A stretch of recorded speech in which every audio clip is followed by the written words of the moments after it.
What about music? When you study how God created Satan, he literally, part of his makeup was musical instruments. And when he fell, God didn't change his makeup. So everything that Satan has, he would utilize for his kingdom. But why did God create him like that? Because there's something about sound that it invites things from a spiritual perspective. Like that's why there are times where there are certain musicians who will say things like, in order for them, like some of their best hits, they did it while they were drunk. While they were high. Because what did that do? It opened them as a vessel for demonic spirits to actually sing through them, to give them lyrics. Because when we think about demons, we think that demons are just this ugly looking creatures that torment you, just want to scare you. But there's this mystery the Bible shows us about when it talks about how there would be doctrine of demons. Wow. That means demons teach.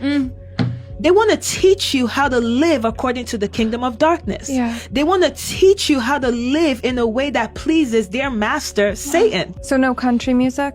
Listen, I'm a big country girl, and this is an honest question. No, I love a good country music. Now, I would say this as a disclaimer. This does not mean that the only music that Christians should listen to are music that like literally has to say Jesus, Yahweh. Because some of those songs don't even come from heaven. Some of those songs is just someone's creativity. They have an album they need to produce and they need a paycheck. It's not even, but I would say that even when you listen to music, be sensitive to the Holy Spirit. Okay. And if there's something you're listening to, first of all, be honest with yourself. What does this edify in me? How does this make me feel? And just be honest. And again, it goes back to the yielding to the Holy Spirit. You might be listening to something and the Holy Spirit is like, I don't want you listening to that. And you might listen to something and it doesn't always have to say, like all the scriptures. But it reveals the personality of God. Wow. Okay. And then that's perfectly fine.